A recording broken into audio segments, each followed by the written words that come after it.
Hello everyone, welcome to my channel. I hope everyone is having a wonderful day. Before starting the video, please go ahead and hit the subscribe button and give this video a like up. As the investigation into Heather's death heats up, one person in particular will be in the hot seat, and it's not necessarily who you think. Because as the young and the restless Connor Floyd puts it, pretty much every scene, Chance walks turns into an awkward situation. Because nobody is happy to see him. It ain't easy being a soap opera cop, given that you pretty much only investigate crimes involving people you know.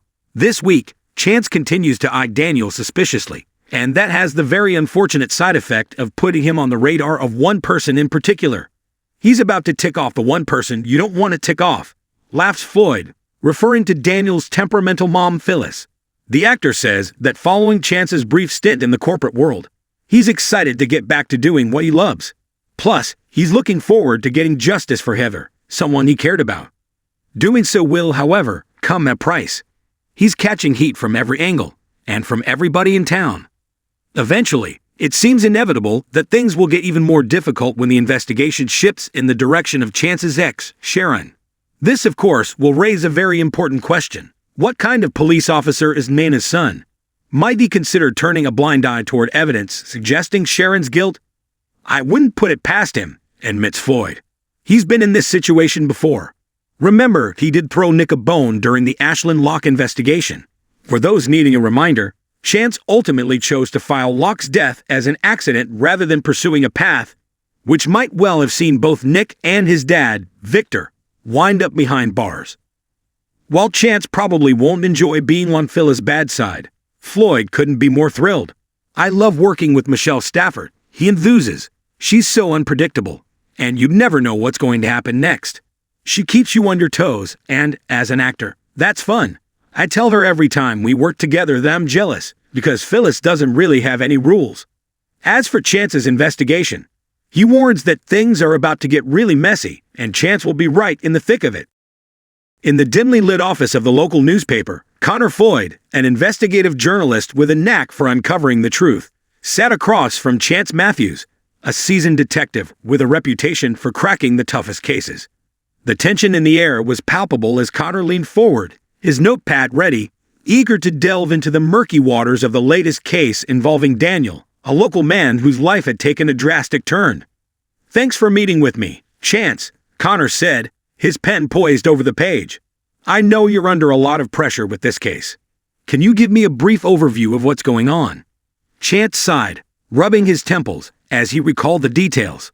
Daniel was found at the scene of a robbery that went south. Witnesses say he was acting strangely, but there's a lot more to this story than meets the eye. "Do you believe he's guilty?" Connor asked, his eyes narrowing. "That's the million-dollar question," Chance replied, leaning back in his chair. "The evidence is circumstantial at best. There are inconsistencies in witness statements, and no physical evidence linking him directly to the crime." Connor scribbled notes, intrigued. "What do you think is behind his behavior? Some have suggested he was under duress, or perhaps even manipulated." "Exactly," Chance said, nodding. "Daniel's history suggests he's not the type to resort to crime. He's had his struggles, but nothing that would indicate he'd turn to violence. There are deeper issues at play here, possibly involving outside influences." "Can you elaborate on that?" Connor pressed. "Is there any indication that he was coerced?" Chance hesitated, glancing out the window as if searching for the right words. "We've received tips suggesting that Daniel might have been involved with some questionable individuals. We're still piecing together the connections, but it's clear that he's been caught in a web he can't escape from." "Could this be a case of mistaken identity?" Connor asked. "Could someone be framing him?" "That's a real possibility," Chance replied, his voice steady. "We're following leads that suggest someone may have used him as a pawn.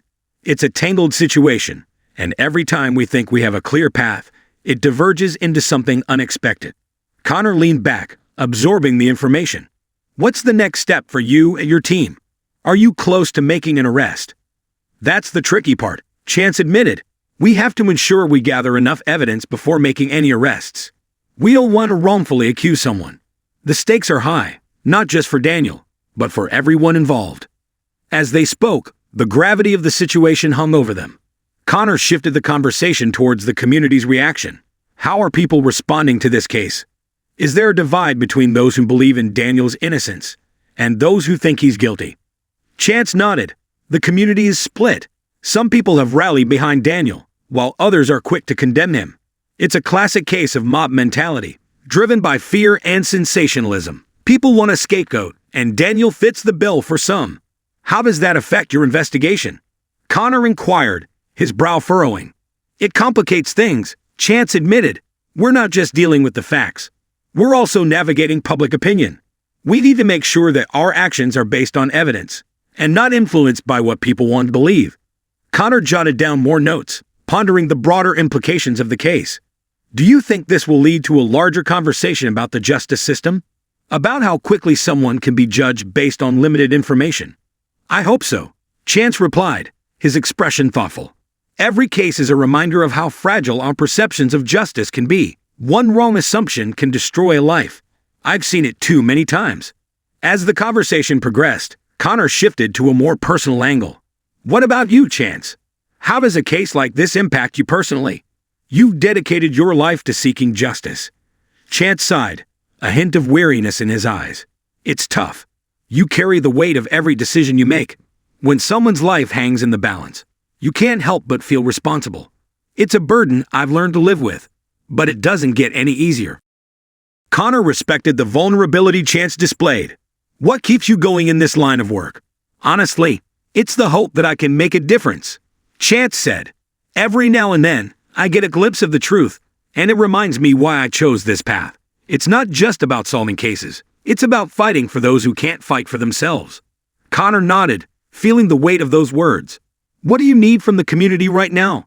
How can they support you in this investigation? Stay informed, ask questions, and don't jump to conclusions, Chance replied. We need people to remember that everyone is innocent until proven guilty. Support for Daniel, or anyone in a similar situation, can make a significant difference. It's important to maintain perspective. As the interview drew to a close, Connor felt a sense of urgency. Is there anything else you want the public to know about Daniel or the investigation? Just that we're committed to finding the truth, Chance said firmly.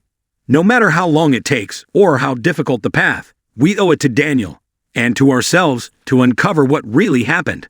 With that, Connor wrapped up the interview, knowing that this story was far from over. As he left the office, he couldn't shake the feeling that this case would resonate deeply with the community and spark conversations about justice, accountability, and the fragile nature of truth. Would Chance arrest Daniel? Only time would tell. But one thing was certain: the quest for justice was just beginning.